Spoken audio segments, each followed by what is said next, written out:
Good afternoon. This lawsuit was a painful experience. It was a painful experience for victims of abuse, sexual abuse. It was a painful experience for the vulnerable people who seem to have been exploited by an attorney with a publicity agenda. It was a painful experience for the lesbian, gay, bisexual, and transgender community who were subject again to the most despicable stereotype of who gay men are. It was a painful experience for the thousands of city employees who serve the city every day. And let me thank both the Seattle City employees and the Seattle City Council for continuing their incredible work every day during this period. It was a painful experience for me. It was a painful experience for Michael, my husband. It was a painful experience for my family. And it was a painful experience for the people of this city. As I said when the story first broke, it is not true, and it is not true. To any of the victims of sexual abuse who were hurt by my initial response to this story, I am deeply sorry. Victims of sexual abuse must be heard. It's something in our own family that we've experienced and are sensitive to. But just as I must be held to the highest standards, it is equally important that the media and lawyers be held to the highest standards of their respective professions. The lawyer who today dropped his case against me after achieving a political goal has already been sanctioned twice in the short life of this case. And as I continue to look at this case, we will continue to explore our own legal options in the upcoming months. This political effort to end my public career may look like it succeeded, but today I can say to those who are behind this, you were not successful. I will continue to be mayor of this city. I will continue to lead the progressive agenda of equity and prosperity and social justice that we've made the heart of it. We will continue to pursue our lawsuit against the Trump administration to uphold the constitutional rights of immigrants. We will do everything in our power to fight for the rights of transgender community who is under attack in this state. We will implement our housing affordability plan for low-income housing for people who are working in the middle class so that there are no longer the huge economic gaps that exist or gated communities. Upholding our housing plan is key. Any attempt to get rid of the 20,000 new affordable homes for 20,000 families is the equivalent of the Republicans trying to do away with Obamacare. We will work to finalize our compliance with the consent decree, to enforce our landmark police accountability reform, and to try and rectify the damages that have been done between our justice system and communities of color. We must enact our radically reformed policies to tackle the humanitarian crisis of homelessness, the insufficient mental health care, and the opiate addiction crisis that is sweeping not just city but this nation. As we face these challenges, and as we grow as a city and face new daunting challenges, as we strive for economic equity, gender equity, racial and social justice, environmental justice, I want to thank the public for investing in our city's progressive agenda. Thank you to the people of Seattle in particular. Thank you for urging me on during these last several months to continue to work on the public's business, whether it was fixing potholes or working on poverty. And thank you to everyone from the people I've met in the community to the governor for showing such warmth and support during this very difficult and painful time. And we still have much work ahead of us.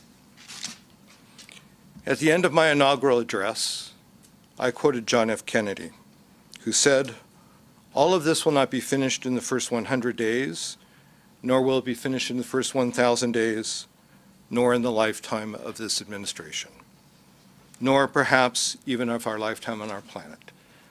But let us begin. So to the people of Seattle today, I say, and let us continue. Thank you. Questions? Sir, does the Essex? withdrawal of this lawsuit vindicate you, and would you perhaps try a write-in campaign for me?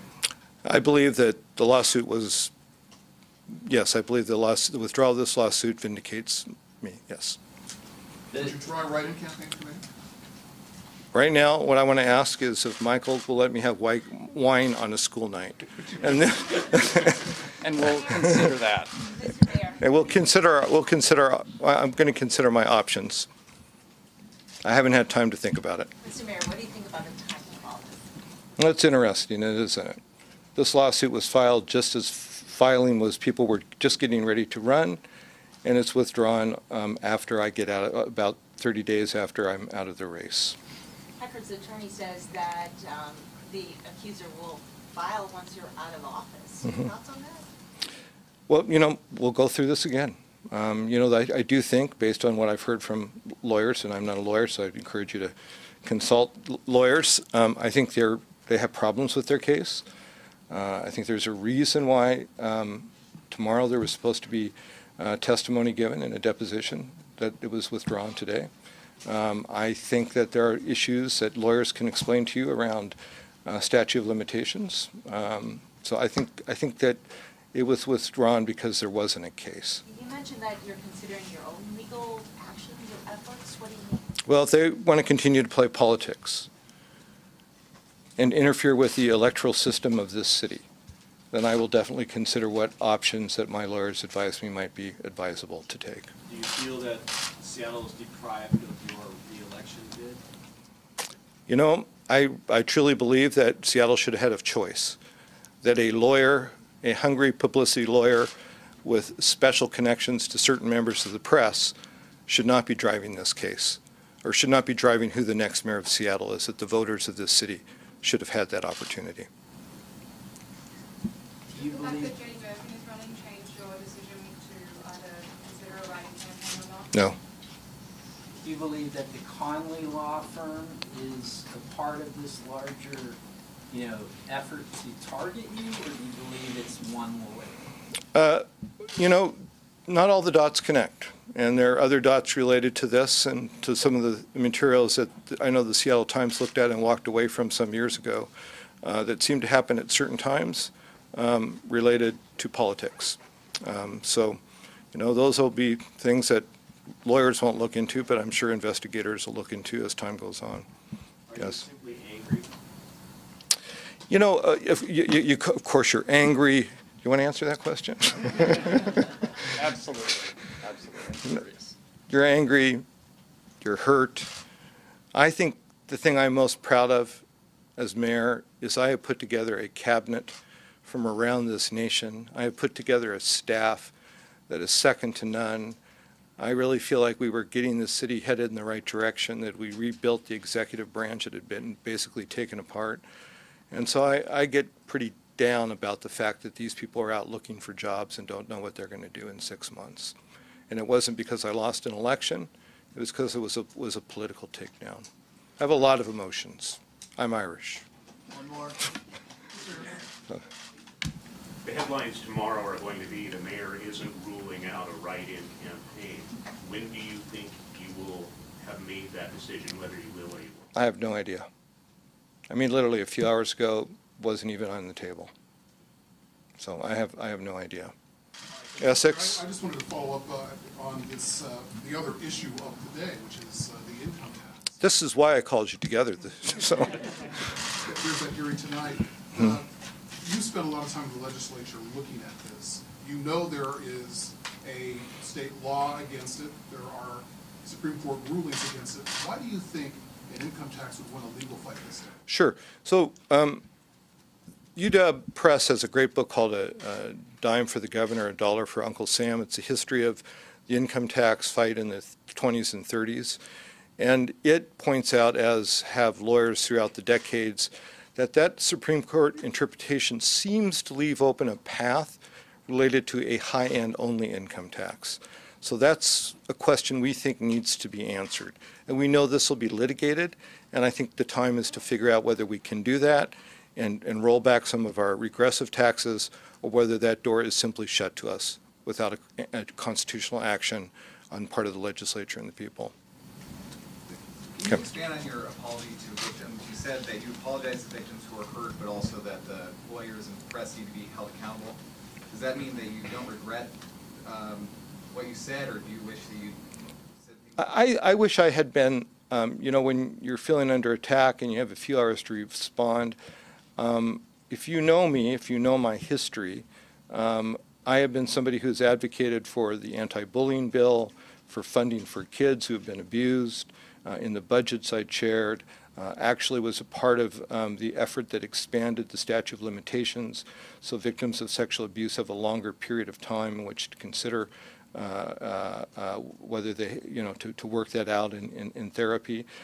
So what I regret is it quickly painted a picture that did not reflect who I am as a person, and does not reflect the people who I have dealt with and who I have helped personally, who have been victims of sexual abuse. What about the other 3 men who are not involved in the suit? What would you say to people who still have concerns about those allegations? Well, the first one started out as a foster child the court asked me to take. And if the press had asked, they could have asked the school that when he wasn't in school, I would call the police, that I put him in drug treatment, that when he had problems with me being gay, I got a school counselor to counsel him. All those records exist. Also that a prosecutor and grand jury investigated it and didn't pursue it. All of those facts exist. That he has written me letters up until 2007 asking for forgiveness or expressing his love also were not looked at. And I guess I would also say to the public, and it's pretty easy to figure out, I was out in 1980. I was an out young gay man in my 20s and 30s. I was out and politically involved in this city and in Portland. I was not in the closet. I was not in the shadows. I was dating. We were having fun.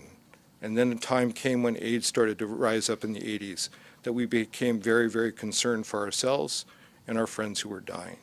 And so we got involved in those activities as well. During the time in question, I had a boyfriend that I lived with. And later on, dated other people and eventually met my now husband. That's who I was, an out person. Do your homework. All right, thanks, everybody. Thank you.